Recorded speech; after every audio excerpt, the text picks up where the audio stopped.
can you get that? At your local drugstore, a village. It's from Kansas.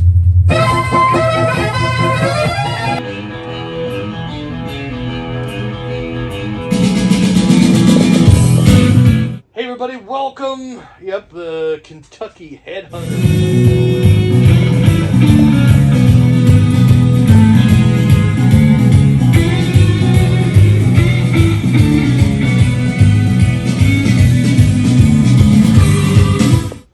I picked this up and I got 4 CDs, 4 records at Daybreak Records on Thursday. I took Friday off, so Thursday was like my Friday. I rolled in there to avoid traffic, you know. And I think I spent like $23. And I got all this stuff.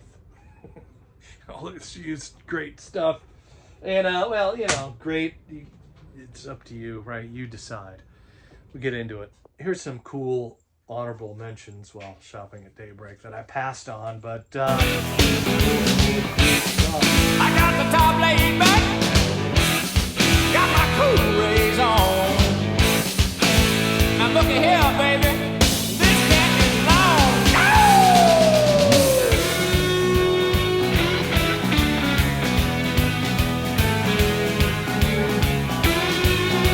Yeah, I popped this in the old CD player this morning. Kind of a blues rock kind of band, you know. Guy's got a country kind of voice. Picking on Nashville, this one's called. But I was excited to see some Kentucky Headhunters at the old CD bin there at Daybreak Records. But let's get into the records. I shared one CD. Let's get into the records. Possibly a cassette tape situation. Summer is in full swing here at the mini mansion. And, you know, putting on some wax. And I got the Everclear shirt. Got this at the show when they did a show right down in the middle of town here in Everett a few years ago. Here's the pickups I shared at the beginning there. Old Frank Zappa. Got this for $3. Lumpy Gravy. And this is it's weird, you know. I mean, it's Frank Zappa, so it's always going to be a little bit weird, but Crank It Up. You know, I'm not sure this is like kind of a crank it up type of album. Again, it depends on who you are, right? Frank here does not perform on this album. He's edits the album. This was put together by session musicians that he called the Abacus Mucula. I have no idea. I'm probably butchering that. I don't pronounce all that. Electric Symphony Orchestra and Chorus. So, kind of fun, but weird. And he just basically spliced it together, conducted it, I suppose. And there you go, Frank Zappa from 1968. Year I was born, man. From 1980, got to pick this one up. This was in great shape. I think I have this record, but it's not in this good a condition. And this was $5. Good old Phil Collins on the vocals, on the drums, and they're doing his thing before his solo departure, I suppose. Duke from Genesis. All right, this one, very pedestrian. So, but I'll share this. Actually, I was gonna send this to somebody else. I just sent some records. I purchased some records. I sent some to Wisconsin Dave. He used to be Wyoming Dave, but now he's Wisconsin Dave. So I packed up a box of some of the stuff that I have copies of and extras of and sent it to him. I didn't send him this record. I bought this at Daybreak thinking I already have. I must have purchased it or something because I didn't have this record. I got all the other Boston studio albums, but you know, this one, $3. It's kind of got, you can see it's got, I mean, it's in good shape for $3. It played fine. We listened to it, brought it home, put it on the turntable. Amazing record. Again, somebody, I believe in the VC, pointed this out. That's a guitar, right? This is the butt of the guitar. That's the neck sticking out that way. Just until somebody pointed that out to me, I didn't realize it myself. So if you haven't seen that, there you go. the things we miss in art, right? Steve Miller Band. This one is also only $3. Again, a better copy than the one I had. I believe I purged this album. It's okay. It's not Miller's greatest stuff, but you know, this is a pretty cool album. 1981, I believe. Steve Miller debut album was in 1968. Children of the Future, and then this is Circle of Love, so it's coming full. Yep, you can finish that sentence. There you go. Anyhow, here we get this one. Speaking of wax, I'll share this. This was one of those online type of things where they threw it at me and said, "This record's like $14," and I'm like, "Yes, add to cart, thank you." John Lee Hooker, the best of John Lee Hooker. Boom, boom, boom, boom.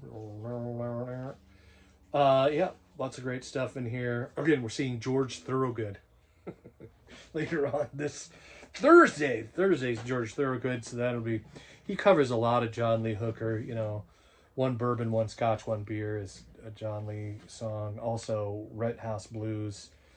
He takes two songs, melts them into one. Had a big hit with that. One Bourbon, One Scotch, One Beer. Anyway, CDs, these were all $1. Of course, I shared the Kentucky Headhunters. It's a cool band. If you haven't heard of them, check them out. Pretty cool. I think I found them when I was making whiskey. So I learned how to make my own booze when they changed the taxes here, because I was upset about that. Here I go confessing more crimes. But, you know, it's very time consuming. I stopped doing it. But I did make some pretty good stuff. You know, kind of craft art. The artistry of whiskey, you know, and how it's made is fascinating. And there's a lot of country music about it. There's a lot. Not just country music, but mostly country music. The Tennessee state song, all right? Rocky Top. Corn won't grow at all on Rocky Top. Dirt's too rocky by far.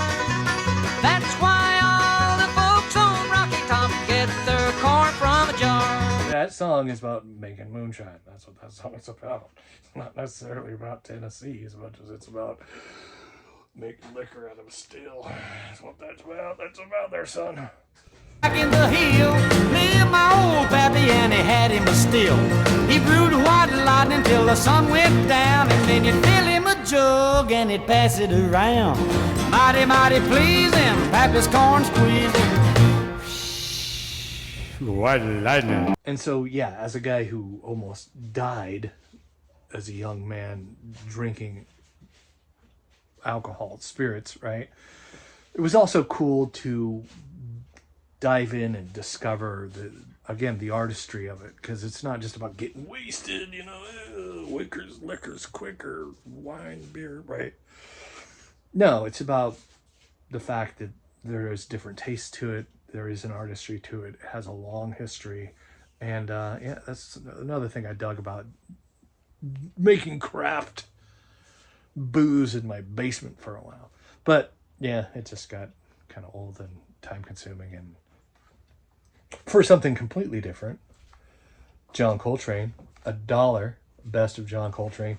Another thing I love about buying CDs at Daybreak is, you know, you always got to check them, right? But at Daybreak, I've never seen one with even the ounce of a scratch on it. They tend to not sell them if they're scratchy. Another one for $1, Liz Phair. This is Whip Smart.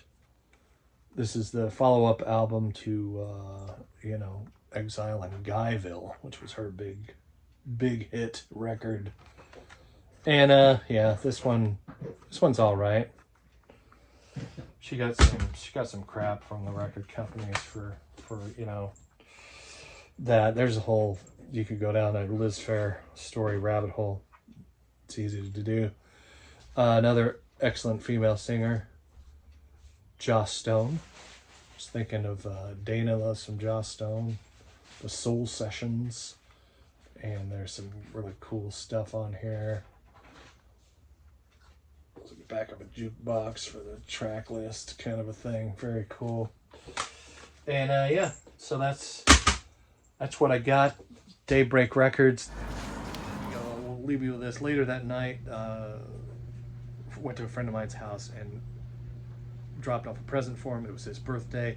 He's also the guy I told in the story that saved my life from dying that night. He's the one guy's like, Russ has got blood coming out of his mouth. Maybe we should call somebody. And I'm alive today because of that cat. And I ironically bought him this. I bought him a Sub Pop shirt, and yeah, big Jack Daniels. Got that mirror. And anyway, Moxie was a great show. Music at the Marina. The city puts it on every year. Tamika Alston, 8-piece band with horn section, the whole thing right on the water. People in boats watching right there on the pier. Pretty cool. Later. Keep the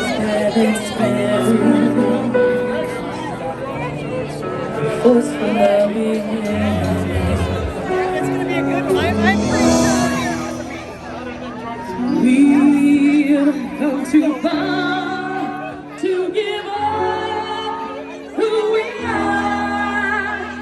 So let's raise the bar and our cups to the stars. Some fall night to the sun, I must fall night.